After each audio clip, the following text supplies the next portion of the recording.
ကျွတ်ချင်းရင်ပိုးဟတ်တွေမျိုးတုံးသွားရင်ကောင်းလားဒါဆိုကဘာကြီးဘာဖြစ်သွားမလဲကျွတ်ချင်းရင်ပိုးဟတ်တွေသာမရှိတော့ရင်ကဘာကြီးကตายရနေမလားချင်းတွေသာမရှိတော့ရင်ညာဘက်ဆိုခြံနဲ့အေးလူထိုင်လို့ရချင်းသိန်းဝေထွန်းစရာမလိုတော့ဘူးဒီကောင်တွေမရှိတော့အတွက်လူသားတွေအတွက်ယောဂဗျာတွေလည်းကင်းစင်သွားမယ်ဒီကောင်တွေကလူတွေကိုဘာကောင်းချိုးမှမပြုတ်တဲ့တရားဝါတွေဆိုတော့သူတို့မရှိလေကောင်းလေလို့မိတ်ဆွေရောကျွန်တော်တို့အားလုံးပါအကုန်လုံးတွေးမိကြပါလေဒါပေမဲ့လက်တွေ့မှာတော့ဒီကောင်တွေကတဘာဝရဲ့ဂေယစနစ်မှာတော်တော်လေးရေးပါပြီးတော့သူတို့သာမရှိရင်ထိတ်ဆုံးကနေဒုက္ခရောက်မှာလူသားတွေတောင်ဖြစ်နေနိုင်ပါလေပြာမဆာကနေတင်ဆက်ပေးနေတာဖြစ်ပြီးတော့ဒီနေ့မှာကြွက်ချင်ရင်ပိုးဟတ်တွေသာမျိုးတုံးသွားရင်ကဘာကြီးဘာတွေဆက်ဖြစ်လာမလဲပြောပြပေးသွားမှာပါဒုံးစာတိုင်းတင်ဆက်သူကကျွန်တော်ကိုဝမ်ပါရေးသားပေးသူကရော်ဘင်မိုးဖြစ်ပါတယ်ညရင်ကောင်းတွေသာမရှိရင်ဘာတွေဖြစ်မလဲရင်ကောင်းတွေဆိုတာတော်တော်လေးယွန်စရာကောင်းတဲ့တရားဝါတွေပါဒါပေမဲ့ရင်ကောင်းတွေမရှိတော့ရင်ရေသုံးပျောက်ကွယ်သွားမှာကချောကလက်တွေပါပဲကျွန်တော်အားလုံးကြိုက်ကြတဲ့ချောကလက်ကိုထုတ်ပေးတဲ့ကိုကိုပင်တွေဟာရင်ကောင်းတစ်မျိုးရဲ့ဝင့်မုံကူးပေးမှုအပေါ်မှာ100%မိခိုနေရတာဖြစ်ပါတယ်ကိုကိုပန်းပွင့်လေးတွေကအရန်သေးငယ်ပြီးတော့ရှုပ်ထွေးတဲ့တီဆောက်ပုံရှိတာကြောင့်ပြားတွေတောင်မှဝင့်မုံကူမပေးနိုင်ကြပါဘူး Sunflies ဒါမှမဟုတ် Megas လို့ခေါ်တဲ့ရင်ကောင်းလေးတွေကပဲဒီလုံးကိုလုပ်ပေးနိုင်ကြတာဖြစ်ပါတယ်သူတို့လေးတွေကအခေါင်းလောက်ပဲအရွယ်စားရှိတာကြောင့်ကိုကိုပွင့်လေးတွေအတွင်းထဲထိဝင်ပြီးတော့ဝင့်မုံကူပေးနိုင်ကြတာဖြစ်ပါတယ်တကယ်လို့ဒီရင်ကောင်းလေးတွေသာမရှိတော့ရင်ကဘာပေါ်မှာကိုကိုသီးတွေရှိတော့မှာမဟုတ်ပဲချောကလက်ဆိုတာလည်းရှိလာတော့မှာမဟုတ်ပါဘူးရင်ကောင်းတွေကပြားတွေမရှိတဲ့အေးခဲတဲ့ရက်တွေမှာတစ်ပင်ပန်းမှန်တွေကိုဝင့်မုံကူပေးဖို့အတွက်တာဝန်ယူထားကြသူတွေပါရင်ကောင်းတွေနဲ့သူတို့ရဲ့လောက်ကောင်တွေဟာတေဆုံးသွားတဲ့ဒရိတ်ဆန်အလောင်းတွေဒရိတ်ဆန်မက်ဆင်တွေနဲ့ဆွေးမြင့်နေတဲ့အပင်တွေကိုစားသုံးပြီးတော့မြေစီလွာတဲ့ကိုအာဟာရဓာတ်တွေပြန်ရောက်အောင်လှုပ်ဆောင်ပေးတဲ့တဘာဝရဲ့တန်ရှင်းသမားတွေဖြစ်ပါတယ်ရင်ကောင်းတွေမရှိတော့ရင်ကဘာမှာဒရိတ်ဆန်အလောင်းတွေနဲ့အညစ်အကြေးတွေဟာအချိန်ကြာကြီးမပုတ်သေးပဲပုံနေတော့မှာဖြစ်ပါတယ်ဒါကဘက်တီးရီးယားယောဂါဆိုးတွေပြန့်နှံ့မှုလမ်းစဖြစ်သွားနိုင်ပါတယ်ရင်ကောင်းတွေကဒီအညစ်အကြေးတွေကိုစားသုံးပြီးတော့ပတ်ဝန်းကျင်ကိုတန်ရှင်းအောင်ကူညီပေးနေတာပဲဖြစ်ပါတယ်ရင်ကောင်းတွေသာမရှိတော့ရင်ရင်ကောင်းစားတဲ့ Venus flytrap လို့အပင်တွေအတွက်အစာမရှိတော့မှာဖြစ်သလိုလင်းတို့ငှက်အိမ်မြောင်ဖပုတ်တင်ညိုပင့်ကူပဇင်းတို့အတွက်အစာခတ်သွားမှာပဲဖြစ်ပါတယ်ဒါဆိုရင်ချင်းတွေမရှိတော့ရင်ရောချင်းဆိုတာကောင်သေးဆုံးနဲ့လူကိုအန္တရာယ်ပေးနိုင်ဆုံးတရားဝါတွေဖြစ်ပါတယ်ဒါမဲ့သဘာဝတရားအတွက်တော့ချင်းတွေဟာတော်တော်လေးကိုအကျိုးပြုပါတယ်ချင်းတွေပျောက်ကွယ်သွားရင်အထီးကိုက်ဆုံးဖြစ်မဲ့နေရာတစ်ခုကတော့အာတိတ်ဒေသပဲဖြစ်ပါတယ်အာတိတ်ဒေသမှာချင်းတွေဟာအလွန်များပြားတဲ့အရေးအတွက်နဲ့ပေါက်ဖွားကြပြီးတော့အဲ့ဒီကိုလာရောက်ကြတဲ့ကဘာလက်ငှက်တွေအတွက်အဓိကအစာဖြစ်ပါတယ်ချင်းတွေသာပျောက်ကွယ်သွားရင်အာတိတ်ဒေသမှာရှိတဲ့ငှက်ရည်အတွက်ဟာတဝက်ကျော်လောက်ထိကိုရော့ကျသွားနိုင်တယ်လို့ဆိုပါတယ်ချင်းလောင်းပိုးလောက်လန်းတွေဟာရေထဲမှာနေထိုင်ကြပြီးတော့ငါးမျိုးစုံဖားတွေနဲ့တခြားရေနေပိုးမွားတွေအတွက်အရေးကြီးတဲ့အာဟာရရင်းမြစ်ဖြစ်ပါတယ်ပိုးလောက်လန်းတွေဟာရေထဲကရေညှိတွေကိုစားသုံးပြီးတော့သူတို့ရဲ့ကိုယ်ခန္ဓာမှာပရိုတင်းဓာတ်ဖြစ်နေပြောင်းလဲပေးပါတယ်ဒါကိုငါးတွေကစားသုံးပြီးတော့အစာကွင်းဆက်ကလေပတ်နေတာဖြစ်ပါတယ်ဒါအပြင်ပင်ကူတွေဖားတွေနဲ့လိပ်ပြာငှက်တွေအတွက်လဲချင်းတွေဟာအစာရင်းမြစ်ဖြစ်ပါတယ်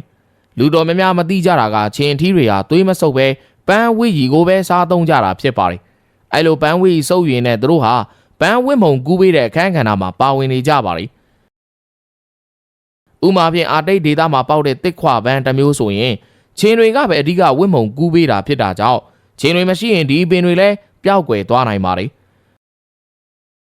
ေနောက်တစ်ခုကတော့သဘာဝတစ်တော်ကြီးတွေကိုလူသားတွေရဲ့ရန်ကနေကာကွယ်ပေးထားတာကလည်းချင်းတွေပါပဲလူတွေဟာတောအုပ်တွေထဲကိုထင်းသလိုမဝင်ရဲတာဟာချင်းတွေရဲ့ရန်ကြောင့်ပဲဖြစ်ပါလေချင်းတွေသာမရှိတော့ရင်ကဘာမှာရှိတဲ့တစ်တော်တော်တော်များများဟာ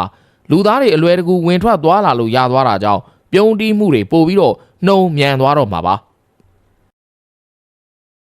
ကြွက်တွေကြတော့ရောကြွက်ဆိုတာလူသားတွေကိုတော်လိဒုက္ခပေးတဲ့အကောင်တွေဖြစ်ပါတယ်ပစ္စည်းတွေကိုကိုက်ပစ်တယ်ဖြတ်စည်းတယ်ယောဂပိုးတွေတည်ဆောင်လာတတ်တယ်ကြွက်တွေရဲ့စီးမစင်စရေးတွေမှာလူသားတွေကိုအသက်အန္တရာယ်ဖြစ်စေတဲ့ virus တွေပါဝင်နေပါတယ်ဒါပြင်ကြွက်ခန္ဓာကိုယ်မှာနေထိုင်တဲ့လှေးတွေကနေပလိယောဂါဆိုးကလည်းပြန်ပွားပါသေးတယ်ဒါကြောင့်ကြွက်တွေမရှိတော့ရင်လူသားတွေအတွက်တော်တော်လေးအဆင်ပြေစေမှာဖြစ်ပါတယ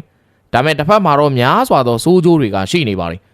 တဘာဝထဲမှာတော့ကြွက်တွေဟာမျိုးစိပြန်ပွားရင်းနဲ့တစ်တော်တွေပြန်လဲရှင်သန်မှုအတွက်တာဝန်ယူထားတဲ့ဥယျာဉ်မှုတွေဖြစ်ပါတယ်ကြွက်တွေဟာတစ်ဆေးနဲ့အသီးနှံတွေကိုစားသုံးပြီးတော့တနေရာကနေတနေရာကိုတည်ဆောင်ဖြန့်ဖြူးပေးခြင်းအပြင်တစ်တော်များပြန်လဲဖြစ်ထွန်းမှုနဲ့အပင်မျိုးစိတစ်တွေရှင်သန်မှုအတွက်အဓိကကဏ္ဍကနေကူညီပေးနေကြပါတယ်သူတို့ရဲ့အစာဖွက်တတ်တဲ့အလေးထားနဲ့မစင်ကားတစ်ဆင့်မျိုးစီချပေးမှုတွေကြောင့် အပင်ပေါင်နှုံးကိုမြင်မာစေသလိုစိုက်ပျိုးရေးနယ်မြေတွေမှာလည်းပေါင်းပင်မျိုးစေ့တွေကိုစားသုံးပေးခြင်းအပြင်တဘာဝပေါင်းသက်စေသဖွယ်အကျိုးပြုလို့နေပါလေဒါပြင်ကြွက်တွေတွင်းတူးခြင်းကမြေစီလွာတဲ့လေဝင်လေထွက်နဲ့ရေစိမ့်ဝင်မှုကိုကောင်းမွန်စေပြီးတစ်နှစ်ကိုမစင်အလုံးပေါင်း2000ခွဲလောက်ထိစွန့်ထုတ်ကာမြေစီလွာအတွက်လိုအပ်တဲ့နိုက်ထရိုဂျင်နဲ့တဘာဝမြေဩဇာတွေကိုဖြည့်တင်းပေးတာကြောင့်အပင်တွေပုံမှုဖြစ်ထွန်းစေပါလေဒါကြောင့်ကြွက်တွေသာပျောက်ကွယ်သွားလို့ရှိရင်တစ်တော်ပြုံးတိမှုပြန်လဲကူစားဖို့ခက်ခဲသွားမဲ့ပြင်မြေစီလွာရေသွေးတွေကြာစိမ့်တော့ကြရစနစ်တစ်ခုလုံးကိုထိခိုက်စေနိုင်ပါလေ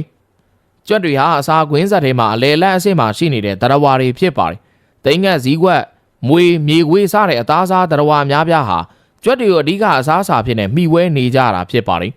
တကယ်လို့ကြွက်တွေသာပျောက်ကွယ်သွားမယ်ဆိုရင်ဒီအသားစားတရဝါတွေဟာ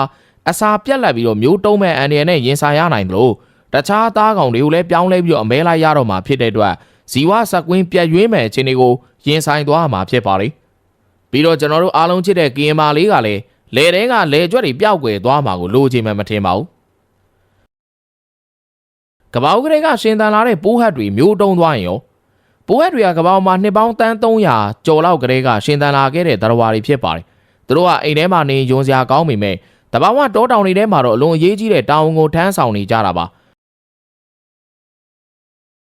ပိုးဟတ်အများစုဟာဆွေးမြေ့နေတဲ့သစ်ရွက်ချောက်တွေတစ်သားတွေနဲ့အပင်ထွက်ပစ္စည်းတွေကိုစားသုံးကြပါလိမ့်ဒီပင်တွေမှာပိတ်မိနေတဲ့နိုက်ထရိုဂျင်ဓာတ်ကိုပိုးဟတ်တွေကစားသုံးပြီးတော့သူတို့ရဲ့မက်ဆင်ကနေတစ်ဆင့်မြေကြီးထဲကိုပြန်လှည့်ပြီးတော့ထုတ်လွှတ်ပေးတာဖြစ်ပါတယ်အပင်တွေဟာသူတို့ကြီးထွားဖို့အတွက်နိုက်ထရိုဂျင်ဓာတ်ကိုမရှိမဖြစ်လိုအပ်တာကြောင့်ပိုးဟတ်တွေမရှိတော့ရင်တစ်တော်တွေရဲ့ကျန်းမာရေးကတိတတဆိုးရွားသွားနိုင်ပါတယ်ပိုးဟတ်တွေဟာတစ်သားတွေမှာပါတဲ့ဆယ်လူလော့စ်တွေကိုခြေဖြတ်နိုင်တဲ့ဘက်တီးရီးယားတွေသူတို့ရဲ့ဥထဲမှာရှိတာကြောင့်တစ်တော်တွေတဲကတစ်ဆွေးတွေကိုမြေဩဇာဖြစ်နေအမြန်ပြောင်းလဲပေးနိုင်တာဖြစ်ပါတယ်